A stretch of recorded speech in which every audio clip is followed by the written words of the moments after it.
You'll stand for the flag. I pledge allegiance to the flag of the United States of America, and to the republic for which it stands, one nation, under God, indivisible, with liberty and justice for all. Would everybody please remain standing, excuse me, for a moment of silence for Donald Canfield, the husband of our deputy town clerk, who passed away very untimely a week ago.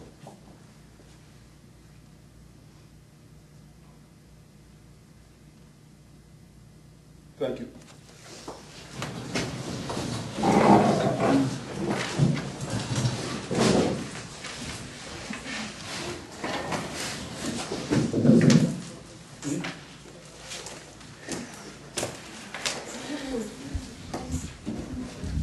Donald is a very good friend to the town. He's very active in our youth programs, especially girls softball. Will be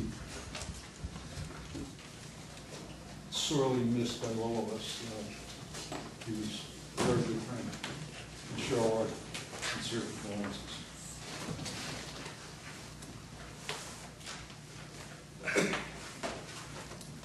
Tonight, we will start with public hearing. The first public hearing will be on the wind energy conservation or convergence systems. I would just like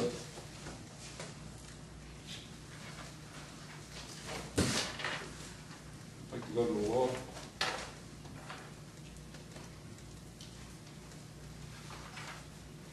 Before I turn the floor over to the public and to Dominic Tedesco, I would just like to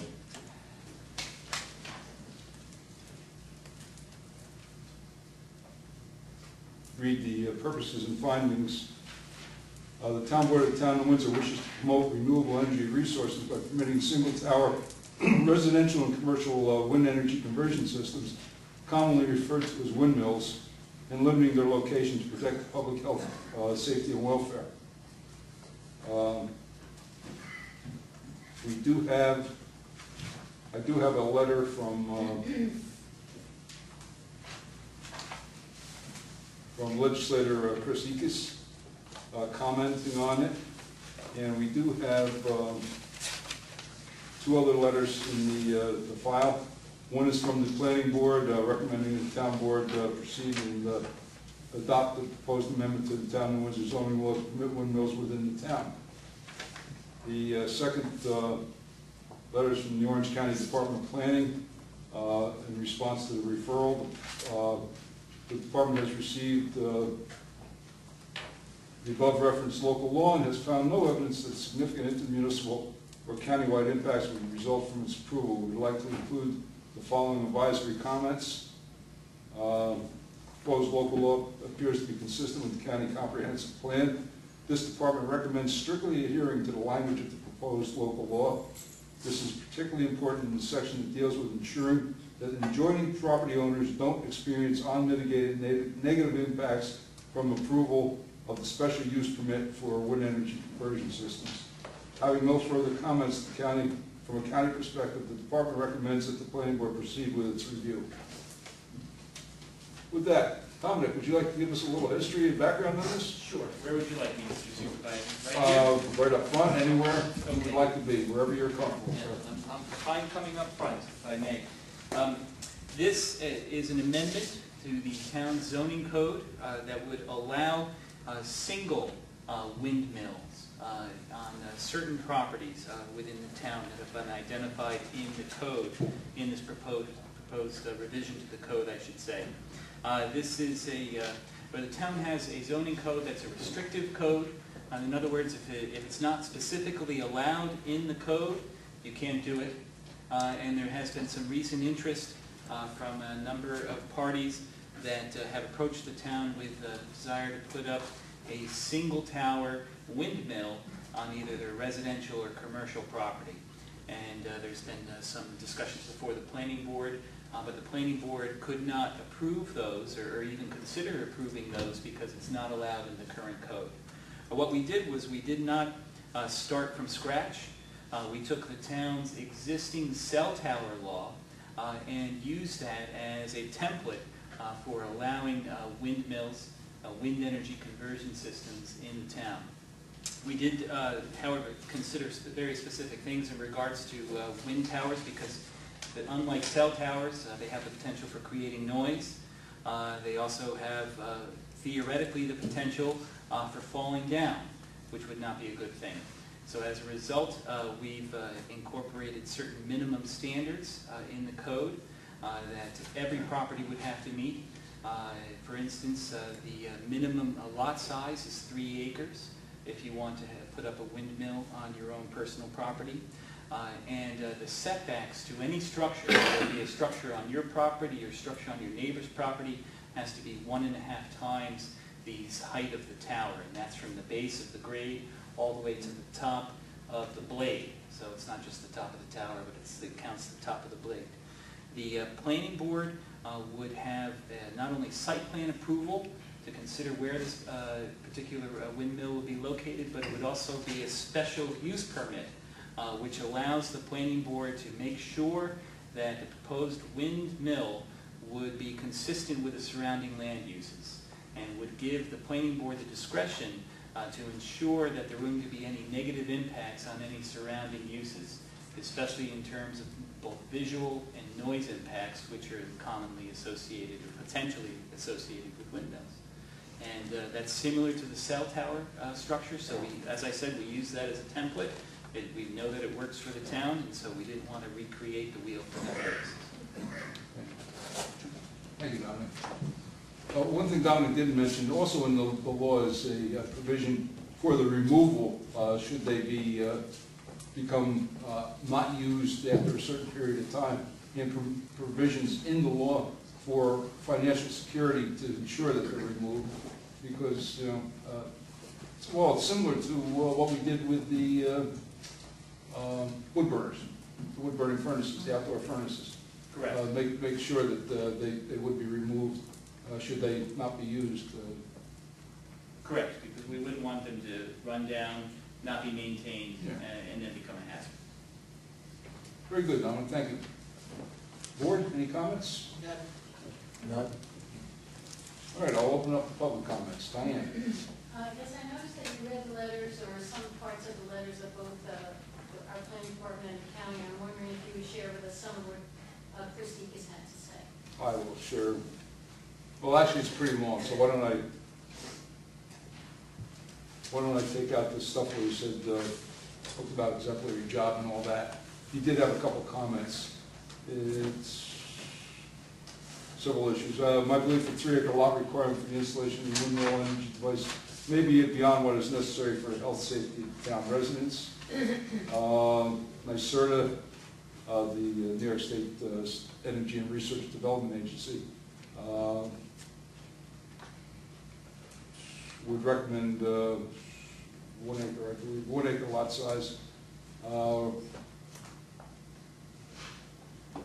And Chris suggests a compromise maybe between the 1 and 3 acre.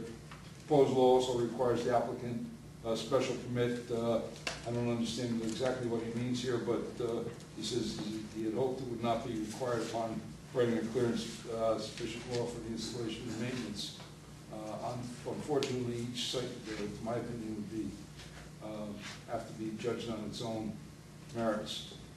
The site requirement of a site plan of 1,000 feet seems quite excessive and could well outweigh the cost of installation of any new energy device. It seems that this requirement comes from the typical communications device law that far exceeds the necessary precautions for the installation of a windmill energy conversion device.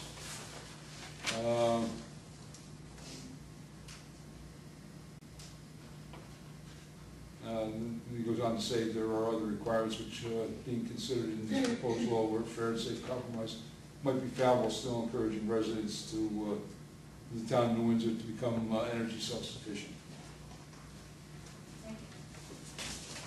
Anyone else? Leo, you were first. One good thing is that you stated that the cell tower law was a template for using this particular guideline. The reference to the 3-acre minimum, I thought the county was only figured out 1 acre minimum. And the other question is that 50 feet minimum from another piece of property. Then I heard somebody says 1,000 feet, okay, have to be from any other object. No, that's not correct, no. What the law says, what the 1,000 feet requirement is on, when you submit the site plan, you must show everything within 1,000 feet of the tower on the site plan. It's got nothing to do with the siting of the cell tower, And as or the windmill. As I mentioned, the location of the tower has to be 1.5 times its height away from any adjacent structure. That I can agree with. In a 50-foot radius, you would say. Well, if the tower is 25 foot tall, then it has to be, I think, 40 feet away from the nearest structure. If the tower is 50 feet tall, then it's 75 feet.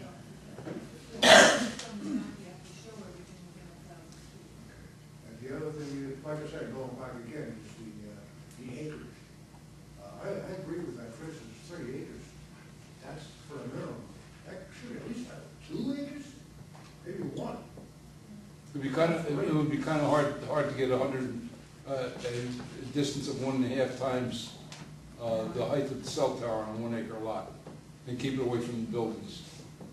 It would be virtually impossible. But go ahead. I don't know. I'm figuring about a 60 or 70 foot total unit, because I know it's got to have, from the top of the road all the way down, at least about 70, 75 feet. And 3 acres, I think, is too much. Okay, thank you. George, you were next. Sure, thanks. Is this okay from here? Sure. I did write up some comments. Would you like a copy? Yes, please. And back to the 25 foot, there's also a 30 foot minimum. in the law, George, so you George, could address your remarks here. Sure, thank you. Here's a copy. Thank you. And let's see, this one. You have an extra one, that's the minutes.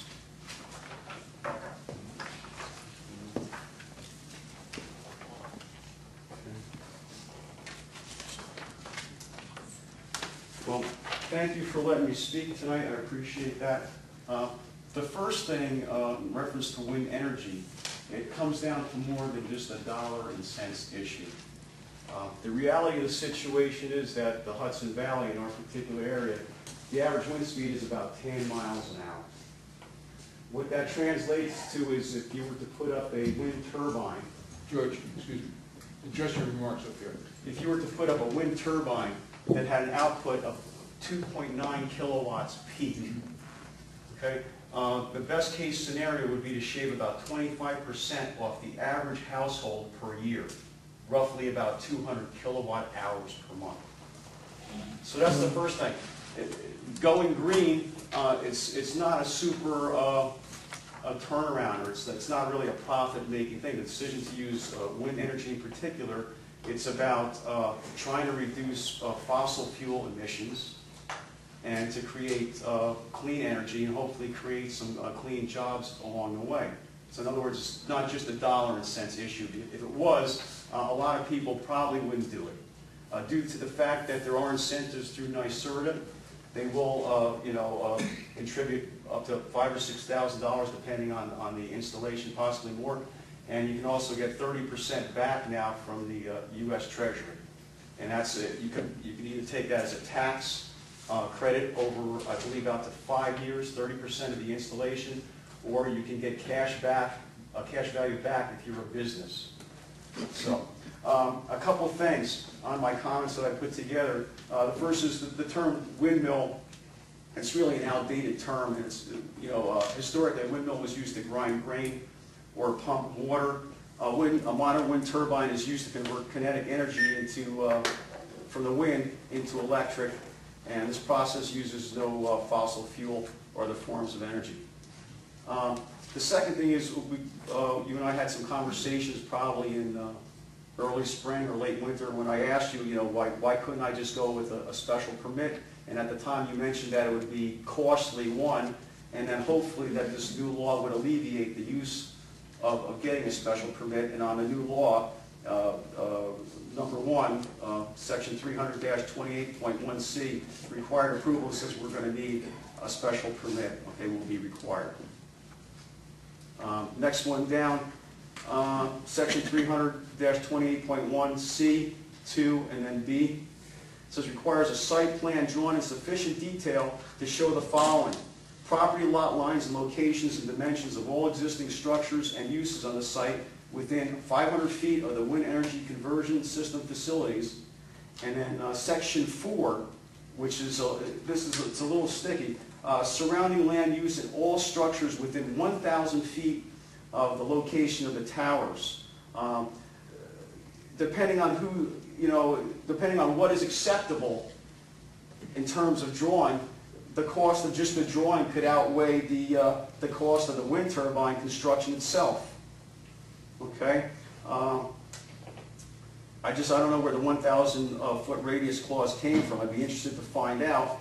And then we had also spoke about noise over this past spring, and I submitted a sound report to you from the USDA and also a location of the closest known wind turbine that was up in Albany area. I wanted to ask you if you ever got a chance to go around to visit that, to investigate that. I know, so you never got around to that. Okay. Back to the noise, I just like the board to know that in terms of the SkyStream, which is the unit that I seek to put up, it's rated at about 40 decibels at 40 feet. And that's in that USDA report that I gave you. So in general terms, it's about as loud as your washing machine, basically. Number 4, this is section 300-28.1C 2E. Requires the method of ensuring funds will be available for decommissioning and the restoration of the site. Just if I freeze right here, it appears that the language that's used throughout this law is really geared to either a commercial wind farm or something much larger than a small scale wind system. It says, well, what does this actually mean in terms of satisfying the requirement? Will applicants have to open up escrow accounts to make sure that the money's there to decommission the unit at some point down the road? Or will they have to buy insurance policies that will cover the future dismantling costs? I really don't know how that's going to be satisfied. Likewise, back to my third comment about what will be acceptable with a 1,000-foot radius. That's going to put me into continental manner. It's going to put me all over the map. We're talking, this is small scale wind systems. It could be dead in the water just on that clause right there.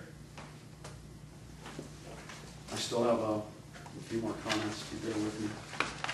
Number 5, environmental review. This is compliance with the, state environmental quality review.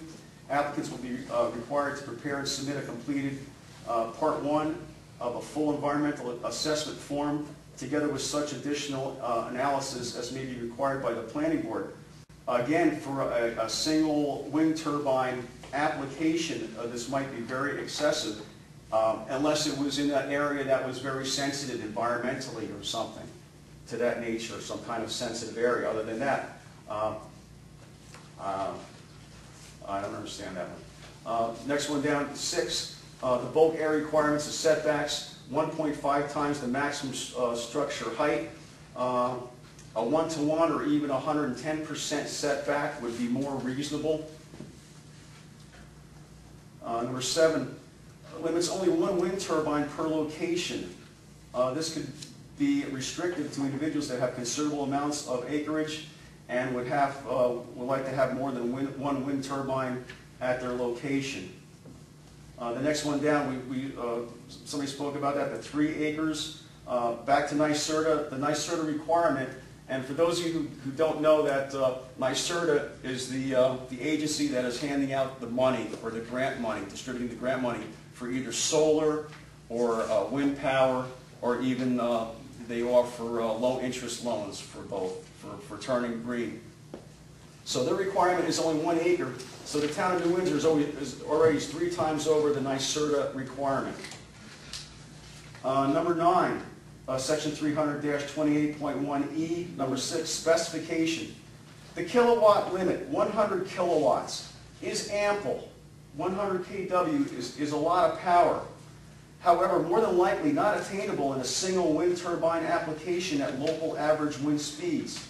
Assuming the maximum rotor diameter and the following formula, we have a 100-foot limit as far as the height, the tip of the rotors to the height, and there's also a lower limit that the blades can't be any less than 30 feet from below. And we were talking about putting the wind turbine up on a 25-foot tower.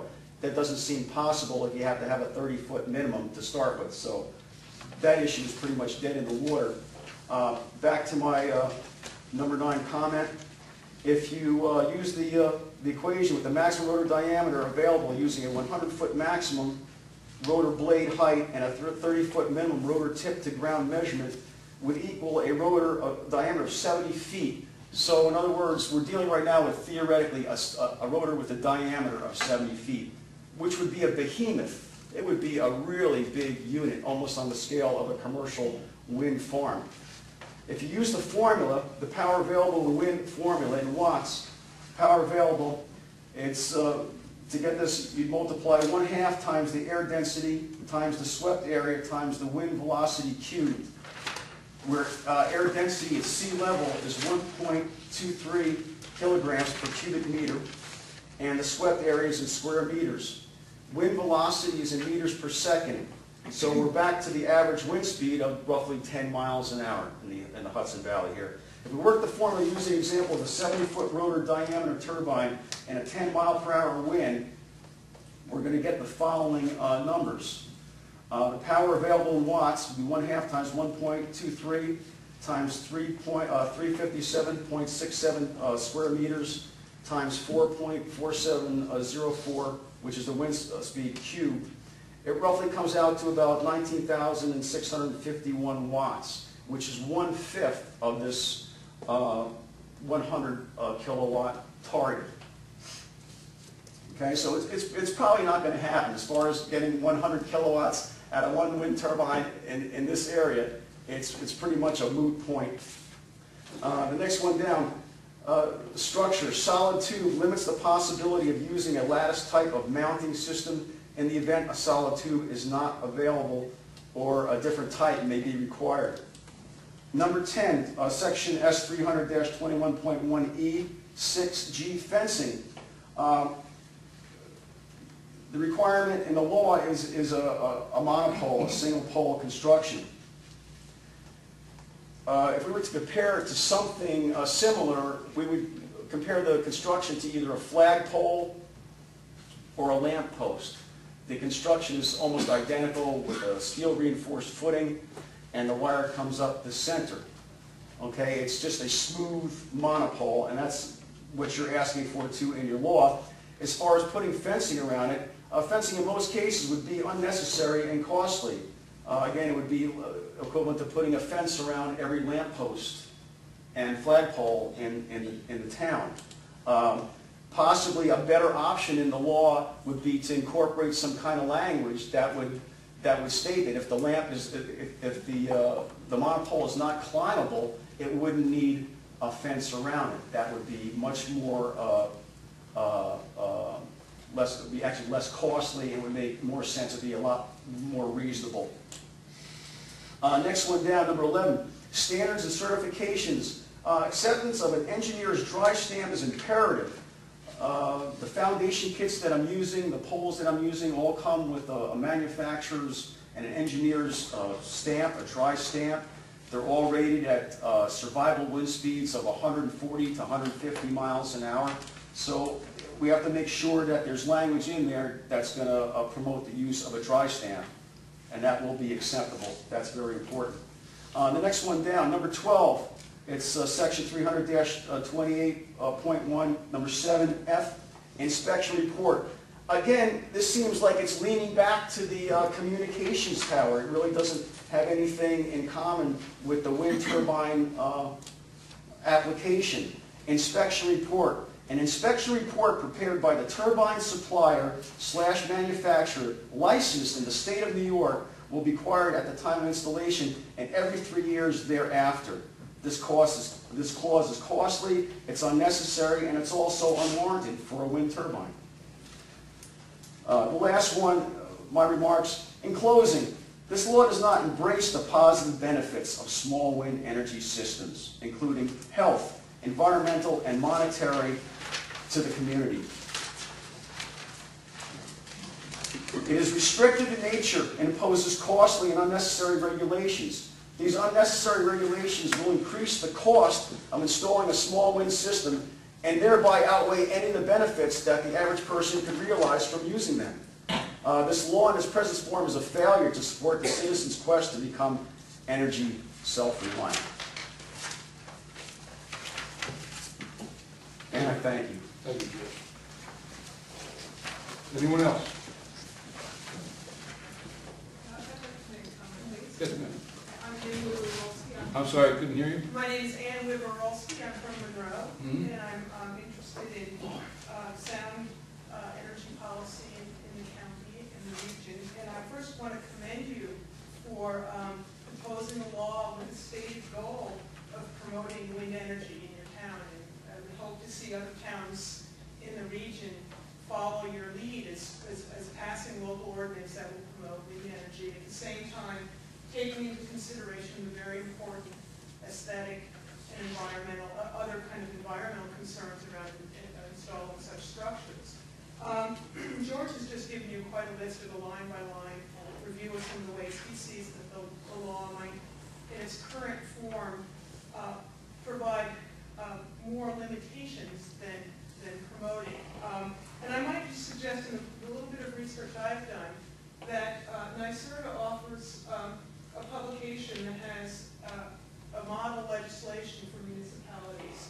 And I might suggest that before adopting this law, you might take a closer look at those clauses, because it does take, it starts with the blank slate of looking at wind turbines, and it's specifically about what's referred to in the industry as small wind.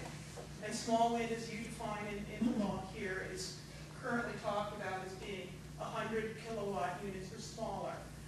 And there is also a trade organization called, let's hear on that,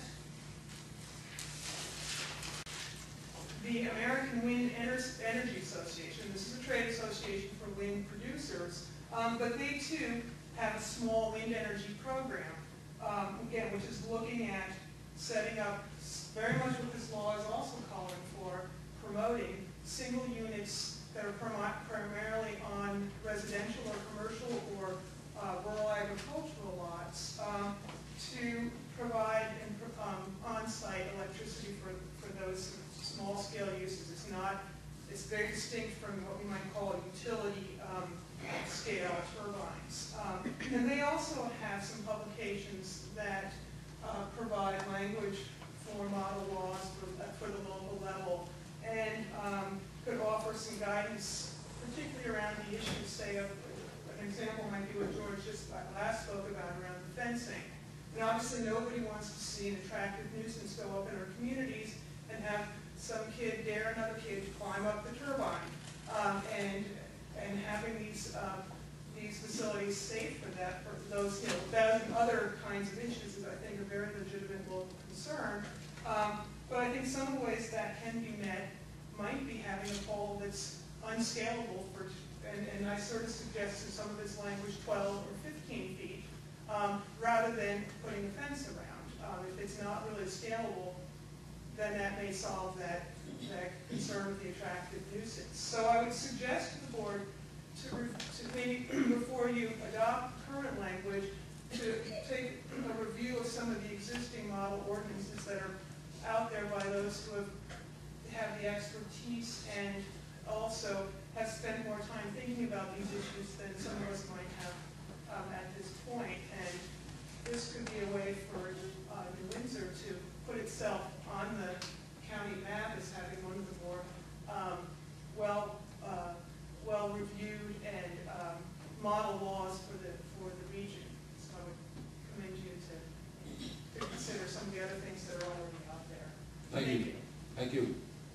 Anyone else? Just before I close the public hearing, I do want to say that, George brought up some good points, and there's been a couple good points brought up here tonight. I do want to just, let me reiterate what the Department of Planning and what a lot of our thought going into this law revolved around. This department recommends strictly adhering to the language of the proposed law. This is particularly important in the sections that deal with ensuring that the adjoining property owners don't experience unmitigated negative impacts resulting from the approval of a special use permit for a wind energy conversion system. And that's, that was a lot of our consideration in this. You say, let's say a 1 acre lot, I'm not sure that you could even get one on within in a clear fall zone on a 1 acre lot with a residence and maybe a shed and an outbuilding and a pool.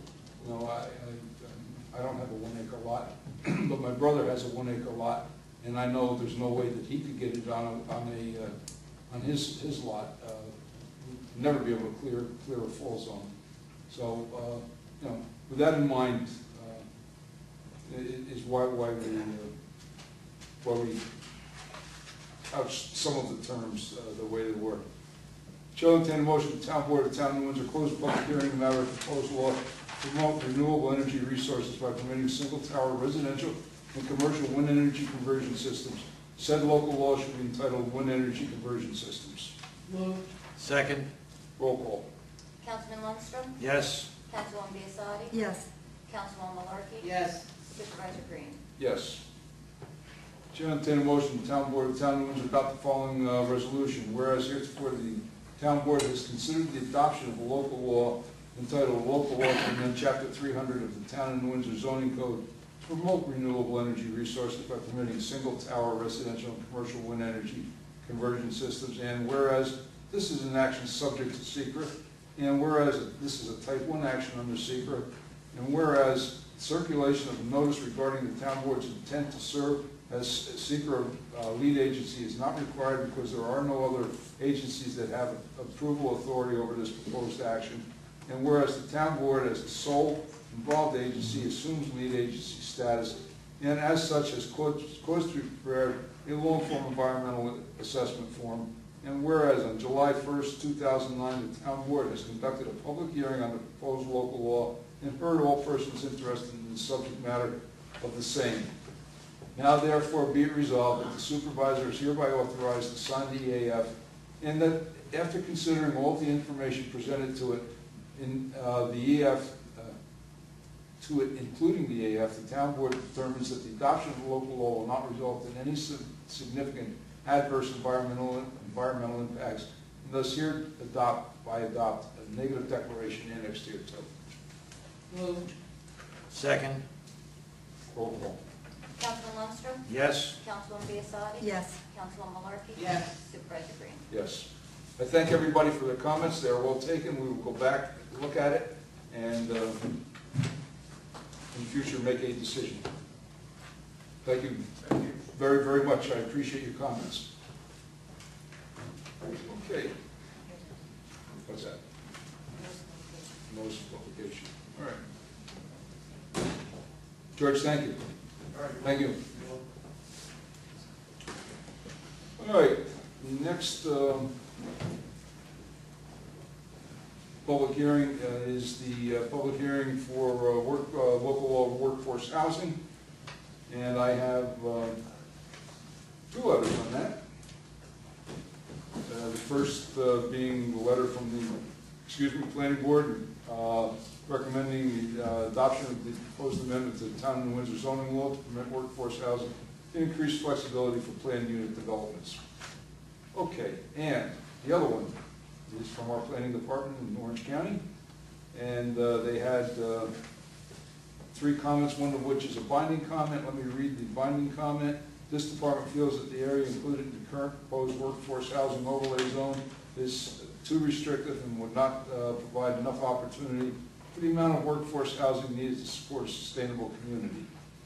The information discussed in the intent and objective section, as well as the site selection criteria section of the proposed workforce housing overlay zone are substantially similar to the ones outlined in section 318 senior citizens housing of the Town of Windsor Town Code.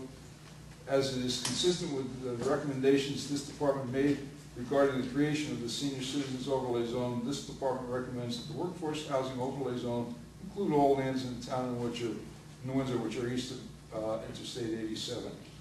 This is a binding comment from the Department of Planning, the Orange County Department of Planning. So to override that, we would have to have a supermajority or 4 or 5 votes. I disagree with the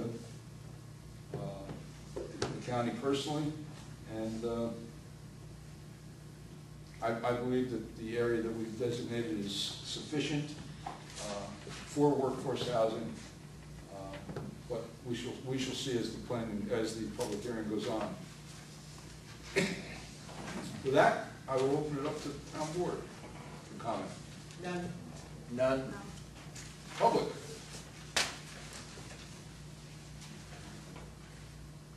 Barney. Hi, I'm Frank Cadet, 57 Brook Drive.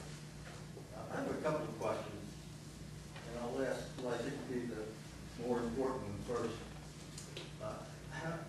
Does this law pertaining to just workforce housing?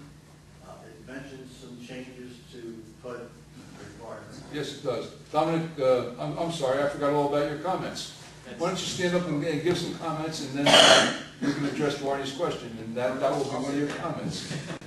Yes, at the risk of being criticized for sounding like a broken record, we actually used the template for the senior housing overlay district, which was recently amended by the town board in drafting this, so we didn't want to recreate that wheel either. We found that that was working very well for the town, and so we could use it in this particular instance, which would, we feel, would promote workforce housing throughout the town.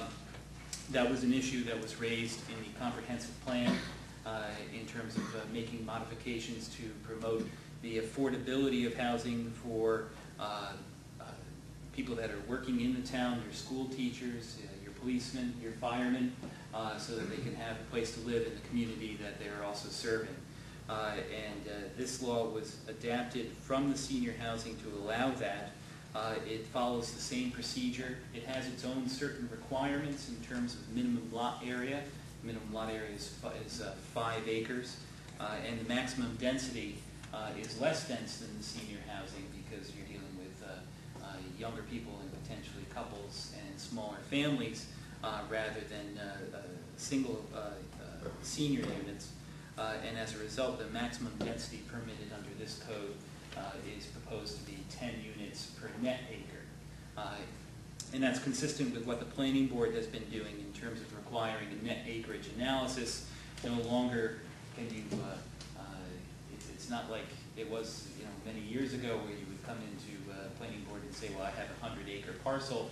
50 acres might have been wet. You might have even had a 50-acre lake on it, but you took the number of units and divided it into the 100, and that was your density. Now you have to minus out the land that you can't build on.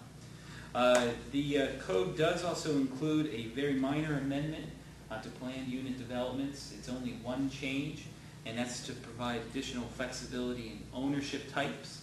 The existing code has a minimum 10% requirement that you have different types of units within a planned unit development. And what the town is seeing now is several different projects where they're proposing that instead of having a condominium, which has a single ownership structure with people having membership within the condominium, and the condominium promotes and actually allows different ownership structures because you can have an overall condominium that has some row housing, some townhouses, and some perhaps single-family housing that's all considered within the condominium. There are a number of proposals before the board that would seek to have actually 0 lot line subdivisions, so that each unit would be its own unit. It would avoid the condominium tax loophole that the town has to suffer as a result. So projects would be individual lots. Each unit would be on its own individual lot. and as a result, the town could realize additional tax revenue as a result. The maintenance requirements would stay the same, however. If there was a zero lot line subdivision proposed for workforce housing or planned unit development, they still would have to put in place long-term maintenance mechanism to make sure that the common areas are addressed. So in other words, your individual unit owner who might own from the four walls in doesn't think he has to take care of, say, common areas, and they fall into disrepair. That would not happen because we would require long-term maintenance of those facilities. And that really is, in a nutshell, is what we're proposing. Does that answer your question, Barney? I would just add that it is consistent with the county planning department, other than their comments, which you already addressed. The county has participated in a 3-county study. I believe there was an article in either today's newspaper or yesterday's newspaper. I'm getting confused these days. I'm not getting much sleep. But I believe that it recognized that there is a significant shortfall in the amount of workforce and affordable housing throughout the county, and a need to do it. This is, I believe, a step in that direction in providing it in the town of New Windsor. In my conversations with Dave, he was very pleased that we were moving forward with that state, church, and county planning. Barney, did that answer your question about the? Yeah, I think that answered part of the question. So I'm assuming that this law then is going to supersede any of the previous requirements under the PUD, especially and specifically as it applied to Patriot Bluff, which required 10% single-family dwellings. It does do away with the 10% single-family dwelling, yes, but it does not supersede any part of PUD. Well, supersede Other that than second. it changes that one section. It's only that change.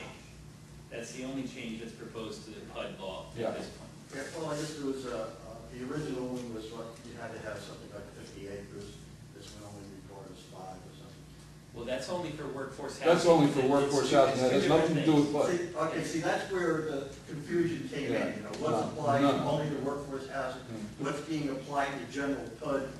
The 10% now applies to general PUD, yet there's some. The 50 acres still applies to PUD. It'd be kind of hard to have a PUD on 5 acres. Yeah, now that still applies to the PUD, 50 acres. The only thing that's changing is the 10% requirement in single family.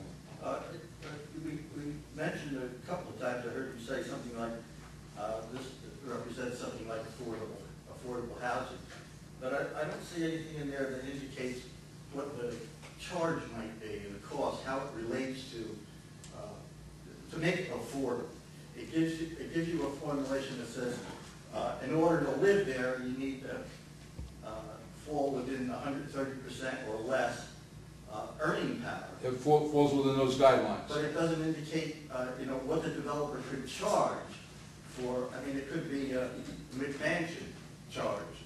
There's nothing in the law that confines the cost that says that somebody who only makes 130% of that could really afford. The cost of the project that would be proposed would be determined by the state, similar to affordable senior citizen housing. Yeah, but it doesn't say that here. I noticed that it did say that in the affordable senior housing, but it didn't say that in here. So I was looking for that connection. Well, that would be the workforce housing. That's what we would be looking for in workforce housing, somebody that would be looking for state subsidy. You're just not going to, come up with a workforce housing that is market rate, obviously. That's what we're trying to avoid. It would have to be, it would be determined by the state. The state has a scale that is similar to affordable senior, that goes right along, with the wage, the median income of Orange County. There's a percentage below the median, there's a percentage slightly above the median, and that's covered by the state, not by us. Same as senior citizen housing. I understand that explanation, and I think it's probably the correct one. My point is that's mentioned, that formula and that reference is made in affordable senior housing, but it's not mentioned in this document. You may want to consider putting a paragraph. Well, I don't know that it has to be, because that's what we're looking for. They're not going to get a special permit without it. I mean, that's what it is. It's affordable workforce housing. And we don't always reference all sections in state law because they change. It's certainly a requirement. These will be deed restricted workforce housing units where it's 130% or less of the Orange County median income. Yeah, 130 is, and I think it goes 130 to what, 40%? 80, I believe. 80%? Yes. The only other comment that I have relative to the overlay zone that was chosen, I noticed that on the master plan use map, that area is designated as highway commercial. Mm-hmm. Yet there's a paragraph in here that says that this should be compatible with residential type environment. Mm-hmm. So I'm wondering whether there's going to be some conflict there. I don't think there's going to be any conflicts in as much as there isn't much residential or highway commercial in the zone we designated, and that's why we designated that zone. That's it. Thank you, Brandon. Anyone else? Bill? Bill Seidel. Not to confuse the matter, but the reference to senior housing was made, and I recognize this is a different subject. However, it's my understanding, based on the final master plan documents of the town board, now is in favor of senior housing only east of the thruway and no longer around the city of Newburgh's water supply, Browns Pond. And my question is, that zoning unfortunately is currently in effect and needs to be modified to be consistent with your desires and our desires. And I wondered when those revisions might be. Our planner's working on the revisions to the zoning code now. I mean, that is going forward. He's working on those revisions. If you look at the map, you'll see that the map has already changed. I just used just put a map up there, where the affordable housing overlay zone is. I just used an available zoning map just to put it on there quickly. But that zone's already changed, on the planning map. And again, subject to a special permit. So guess what? We already denied one within that zone. I'm sure we have no compunctions about denying another one. Well, I know the circumstances. The only thing I would say is let's get the let's zone move. corrected and It's moving we'll be forward. better off. But as you know, Bill, you've been involved in some of this stuff before. It takes quite a while to get a zoning law changed. So and it's very costly to keep reprinting our books. So we would like to do as much of it at one time as possible. I'm not admonishing you. I'm just. No, I understand.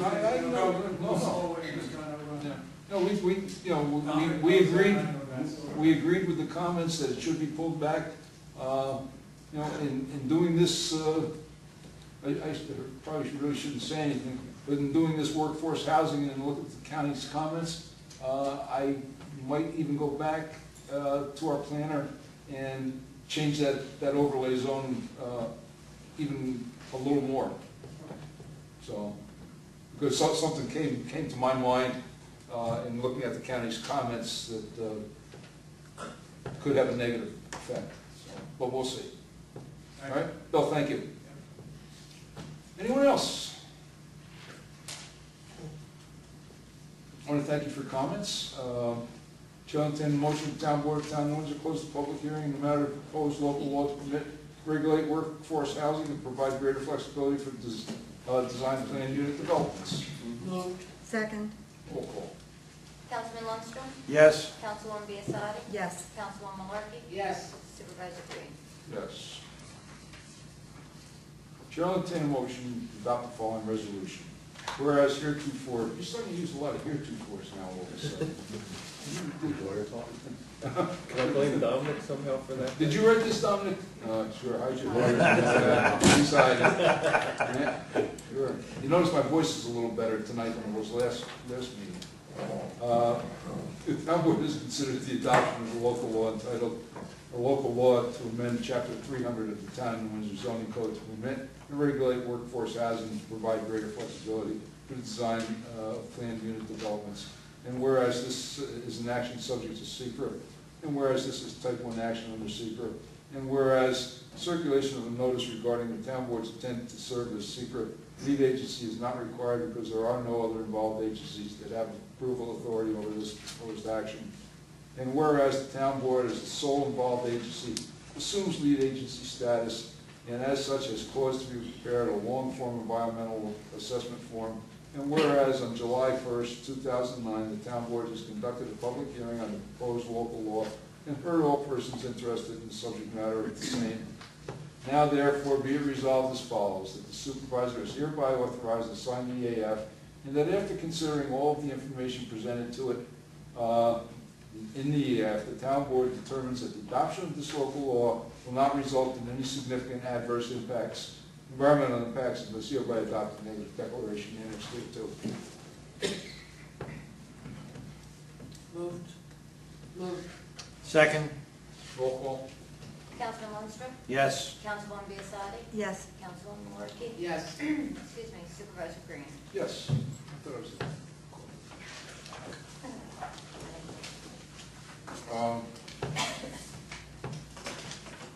I am going to go ahead and propose the motion to adopt a local law on workforce housing. And whereas heretofore the town board has considered the adoption of a local law entitled a local law to amend section 300 of the Town of New Windsor zoning code to permit and regulate workforce housing and to provide greater flexibility of design for planned unit development. And whereas the planning board of the Town of New Windsor, having had 45 days to consider the proposed zoning local law, has recommended that the town board of the Town of New Windsor adopt said proposal zoning local law. And whereas the proposed zoning local law was forwarded to the Orange County Department of Planning on May 12, 2009. And whereas the Orange County Department of Planning, having had 30 days to review and comment on the proposed local law, has recommended approval of subject to expansion of the overlay district. And whereas pursuant to general municipal law section 239M, the town board has the authority to override the Orange County Planning Department's mandatory comments by a vote of majority plus one of the members of the town board.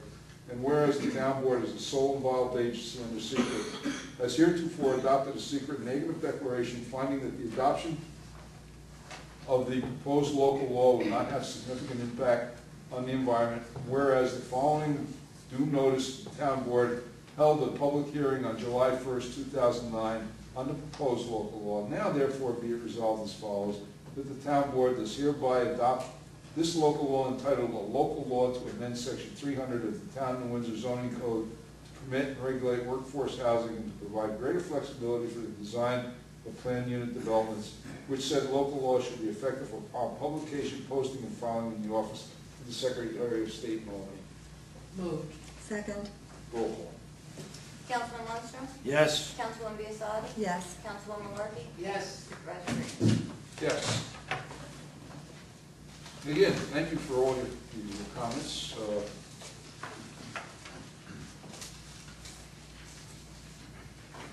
Now we shall move on to the minutes of the meeting. Chair will entertain a motion. The Town Board of Town of Windsor approve the minutes of the public hearing regarding amendments, Chapter 240, Sewers Local Law, amendments, Chapter 92, Amusements Local Law, and minutes of the Town Board meeting all held on June 3rd, 2009, as per copies posted in the Town Clerk Bulletin Board in the Town Hall, and same distributed to each of the Town Board members. Moved. Second. Roll call. Councilman Lundstrom? Yes. Councilwoman Biassadi? Yes. Councilwoman Markey? Yes. Supervisor Green? Yes. Hearing no objections, Town Board of Town of Windsor receive and file with the Town Clerk the intermunicipal agreement for pavement markings on non-county roads for the for the 2009 season. Hearing no objections, the Town Board of Town of Windsor receive and file notice of claim in the matter of New York City Water Board versus Town of New Windsor and the Town of New Windsor Consolidated Water District for unpaid invoices for excess consumption in the time period January 1st, 2005 through April 1st, 2009. Hearing no objections, the Town Board of Town of New Windsor receive and file the Town Clerk a letter of retirement from the Town of New Windsor Justice Donald Sullivan effective July 1st to July 31st, 2009. Chair will entertain a motion, the Town Board of the Town of Windsor appoint Noreen Calvin, 7 Oak Hill Drive, Rock Tavern, New York, Town Justice for the Town of New Windsor, effective August 1st, 2009. Move. Second. Roll call. Councilman Lundstrom? Yes. Councilwoman Biassadi? yes, Councilwoman Malarkey? Yes. Supervisor Green? Yes. Hearing no objections, Town Board of the Town of Windsor receive and file with the Town Clerk summonses in civil action, City of Newburgh versus Mark Sarna, Sarna Enterprises Incorporated, Mount Area Estates Incorporated, the Windsor Development Company, Limited Liability Corporation, and Drainage District Number 6, Mount Area Estates, the Reserve, Town of New Windsor, Orange County, New York. Chair will entertain a motion, the Town Board of the Town of New Windsor authorize the supervisor to execute an interlocal agreement with Orange County for the 2009 Burn Assistance Grant Recovery Act program. And while you may think burn is like hot burn assistance is actually, it's a justice grant. It's for the police department. Move. second, Roll call. Councilman Lundstrom? Yes. Councilwoman Biassadi? yes, Councilwoman Malarkey? Yes. Supervisor Green? Yes. Chair will entertain a motion, Town Board of Town of Windsor authorize supervisor to execute an intermunicipal agreement between the Town of Windsor and the Town of Woodbury for the purpose of utilizing the Town of Windsor information technology officers to assist the Town of New Windsor or Town of Woodbury in the establishment, configuration, maintenance, and oversight of the Town of Woodbury computers. move, Second. Roll call. Councilman Lundstrom? Yes. Councilwoman Biassadi? yes, Councilwoman Malarkey? Yes. Supervisor Green? Yes. Chair will entertain a motion, the Town Board of the Town of Windsor authorize supervisor to execute an intermunicipal agreement between the Town of New Windsor and the Town of Cornwall for the purpose of utilizing the Town of New Windsor information technology officers to assist the Town of Cornwall in the establishment, configuration, maintenance, and oversight of the Town of Cornwall computers. Move. Second. Roll call. Councilman Lundstrom? Yes. Councilwoman Biassadi? yes, Councilwoman Malarkey? Yes. Supervisor Green? Yes. Speaks very well for our information technology officers, Mr. Randall. They are, without a doubt, the finest in the county, and they were referred to one of the finest in the state last week by a local official. Not me. Chair will entertain a motion for the Town Board of Town of Windsor appoint Kimberly Volpe, 238 Parkway Drive, New Windsor, New York, to the Town of New Windsor Planning Board of Appeals as an alternate. So move.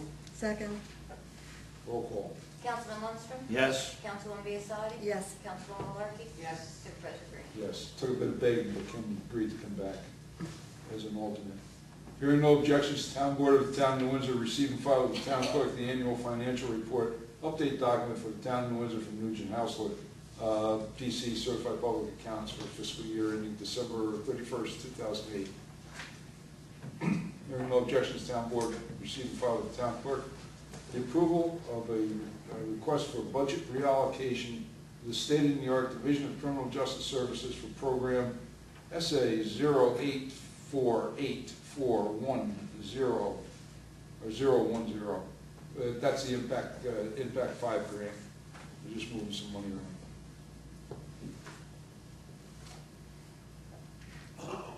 Chair will entertain a motion, Town Board of Town of New Windsor authorize final payment for Erie Avenue Route 94 sewer line replacement to Jones Specialty Services Group Incorporated, 183 Corporate Drive, Binghamton, New York, in the amount of $15,600.67. Move. Second.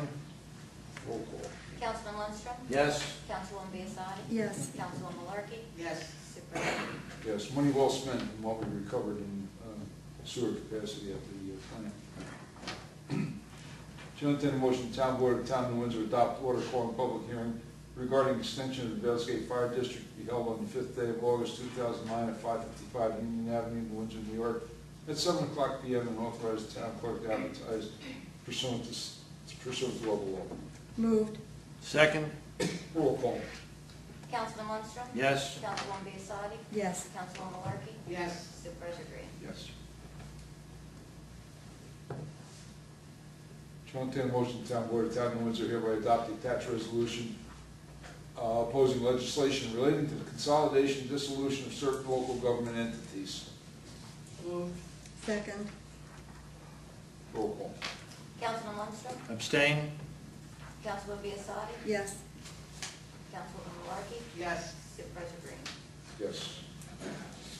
Chair will entertain a motion, the town board of Town of Windsor hereby adopt the attached resolution opposing Orange County Centralized Property Tax Administration Program.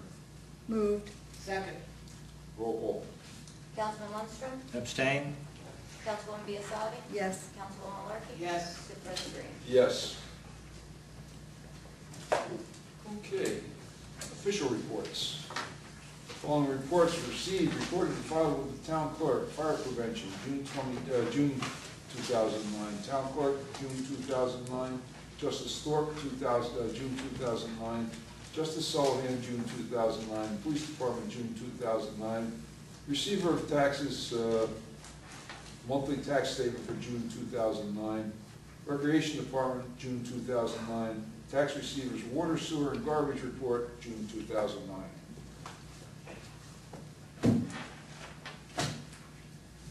That's that. Board? Nothing? Public? Bill? Can you explain the notice of claim referenced under item number 3?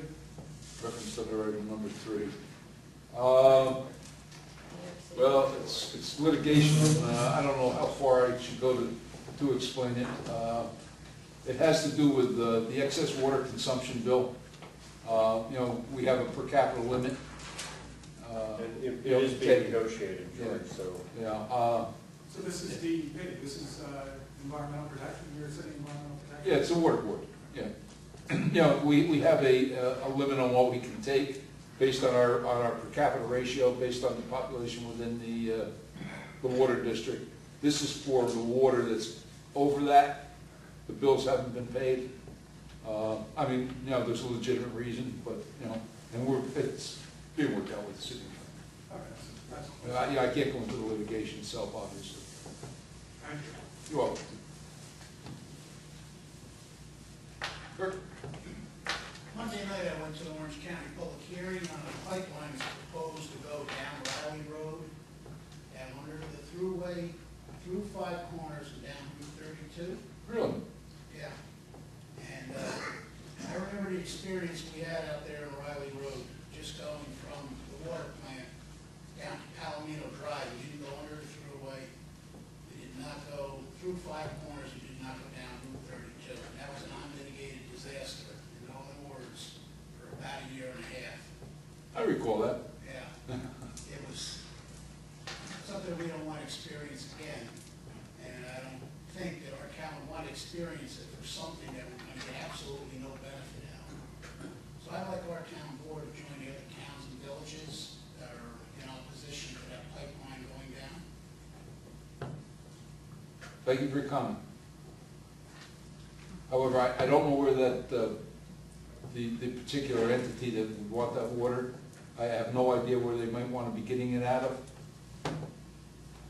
Inasmuch as they haven't discussed that with the town of Windsor. I think it's immaterial who wants it or why.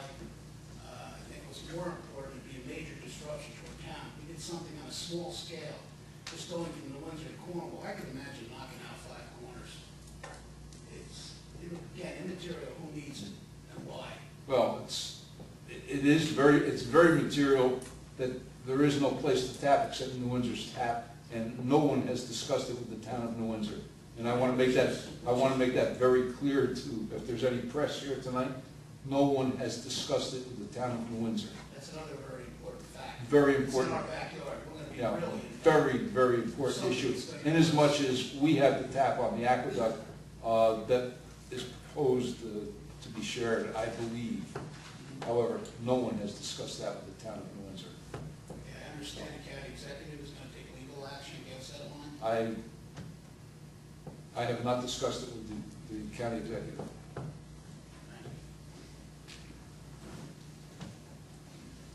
Anyone else? Barney? Unfortunately, I wasn't here at the last town board meeting, but I want to take this opportunity to publicly thank the board and the supervisor for readdressing the medical coverage for elected officials. Although we didn't get, I had made a couple of suggestions, and although I didn't get all of them,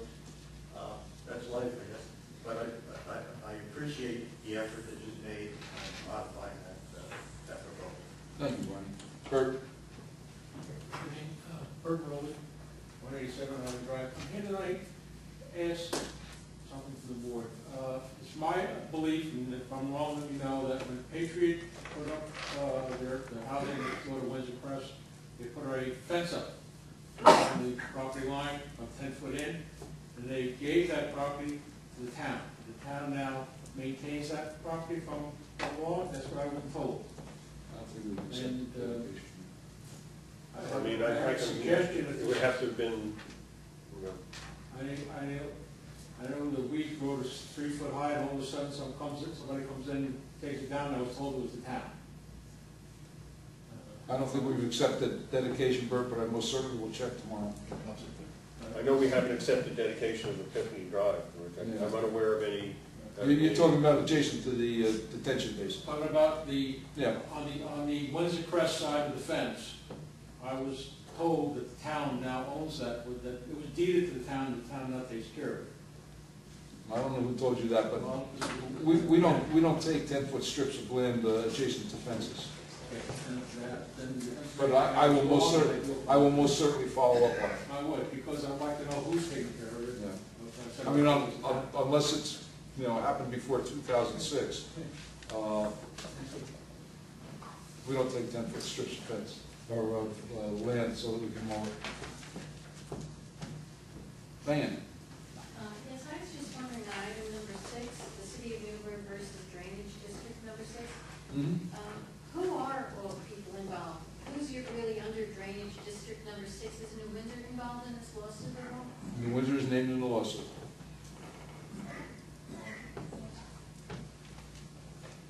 Anyone else? Chair will entertain a motion, town board of town manager, close the public forum. Move. Second. Roll call. Councilman Lundstrom? Yes. Councilwoman Biassiatti? Yes. Councilwoman Perkins? Yes. Supervisor Green? Yes. Chair will entertain a motion to adjourn. Second. Roll call. Councilman Lundstrom? Yes. Councilwoman Biassiatti? Yes. Councilwoman Markey? Yes. Supervisor Green? Yes.